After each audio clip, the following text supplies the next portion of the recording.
Well,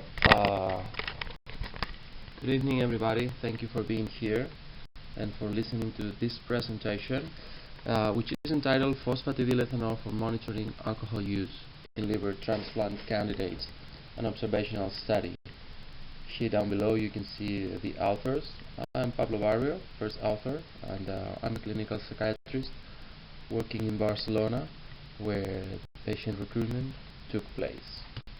So basically, I think we will all agree that liver transplantation is a very valuable procedure, especially in end-stage cirrhosis of any kind. But since alcohol use disorders is a very common disorder, we've got a lot of patients for liver transplantation under this condition. So we also know it's a very costly and time-consuming process. So I think we would also all agree that the critical issue in this kind of patients with alcohol dependence or severe alcohol use disorder who end up with a cirrhotic state and that finally need a liver transplantation, I'm sure we all agree that one of the most critical issues in this process is abstinence monitorization. It's not the only one critical issue. There are lots of other critical issues, but it's been repeatedly shown, or it's been widely shown, that the longer the abstinence previous to the transplantation, the better the prognosis. So that's why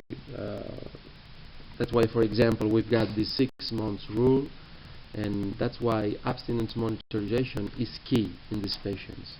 I would say it is key for most of alcohol use disorder patients, but for these patients undergoing liver transplantations, it's even more important.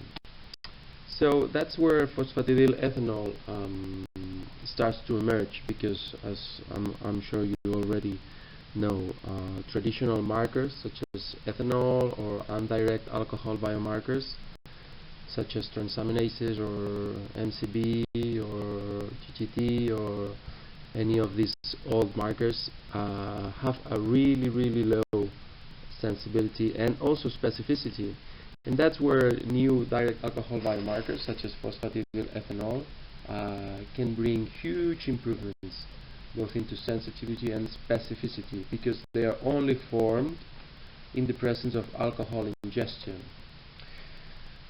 So this is where I repeat, phosphatidylethanol can bring so many advantages. It's been already studied in transplantation patients. To the best of my knowledge, there has been 2 previous studies published using phosphatidylethanol in the transplant setting for alcohol use disorders. This is one by Anderson, and the other one is by an author called Fleming. And they both agree, as expected, that PEth is a very sensitive biomarker, especially when compared to traditional markers, and also, as you will see in our study, when we compare it to self-reports. I would say that's nothing new, nothing that we did not know about since the emergence of previous direct alcohol biomarkers, especially I would say ethyl glucuronide. But it looks like phosphatidylethanol could have some advantages, and that's why we think it's important to investigate its performance in I would say in all the populations that have alcohol-related damage or alcohol-related problems, and among them liver transplant recipients is for me one of the most important populations. So what we did, we took patients attending the pre-transplantation evaluation with the psychiatrist. So basically every patient that needs to undergo liver transplantation has to go through a psychiatric evaluation. So in that first visit, we asked patients to provide us with blood, urine and hair if possible, and we also asked them about the drinking with both the audit scale and the timeline follow back for the last month, covering the last month. In urine we analyzed ethyl glucuronide and ethyl sulfate. In blood we obviously analyzed PEth with mass spectrometry methods and dry blood spots. And in hair we analyzed, as you already see in the screen, ethyl glucuronide. So what we got? We were able to recruit 50 patients. I think we started in mid 2018, and we ended up in late 2019. So it's been a while since we ended the recruitment. As I said, we were able to recruit 50 patients. The mean age was 59 years, and mostly, as expected, were men. See later on self-reports that only a few patients reported drinking in the last month. Here you can see the audit scores, as you can see, and coherently with the self-reported abstinence. Most of audit scores were not significant. Only a few were beyond the cut-off points. And as I said, only 3 out of 50 patients, that is a 6% of them, reported or acknowledged drinking in the last month. So that's really a low figure. And I would say that's quite similar to what other studies show with self-reports. But if we look at biomarkers, which we already know they tend to give higher numbers of drinking, what we see is that we've got, for any positive biomarker, 18 patients, that is 36% of them showed a positive biomarker suggesting alcohol drinking in the previous weeks or days. So as you can see, that's a huge discrepancy. Nothing really weird if you compare to other studies using self-reports and comparing them to direct alcohol biomarkers. Here you can see a description of biomarkers. In the dark orange you can see the total positives for each biomarker. In light orange you can see the number of patients exclusively scoring positive for that biomarker. Our main parameter, PEth, show a total of 5 positives, only 2 exclusive positives.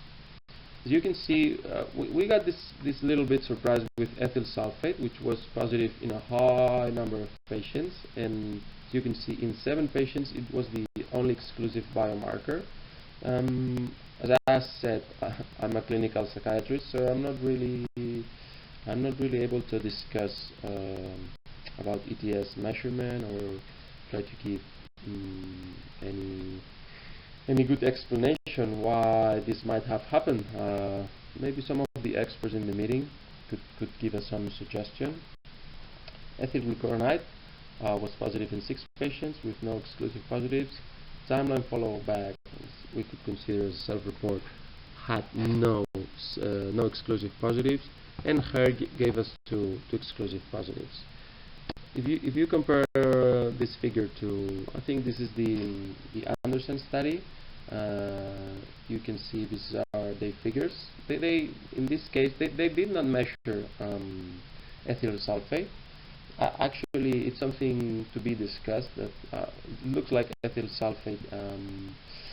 It's not being considered as one of the main direct biomarkers. Maybe because you don't have an antibody. Maybe, I don't know, because you might think it gives you nothing extra if you compare to ethyl glucuronide, which you can also measure in hair.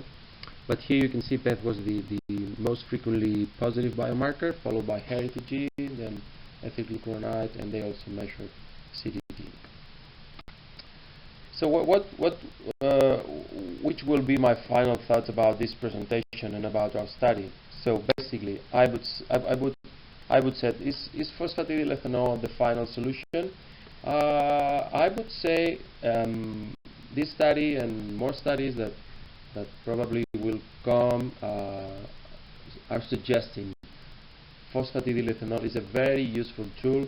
Something very important to have in mind, I haven't said that, but as you know, PEth is measured in blood, so it's really difficult to to cheat on it. And also patients who are in renal failure, who cannot provide urine samples. We actually had one of these patients. You cannot measure ethyl glucuronide or ethyl sulfate, so phosphatidylethanol could be a very good option. And another important thought, as I said before, is should we incorporate ethyl sulfate always?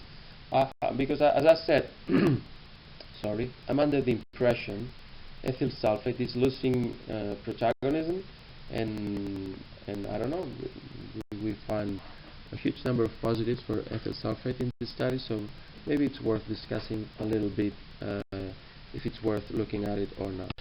And finally, as a final conclusion, I would suggest be kind, please combine. And as always, not only direct alcohol biomarkers, but also self-reports must be taken into account. And I think it's, fortunately, we have a full range of biomarkers nowadays that can be considered for abstinence monitorization. So I would say this is good news.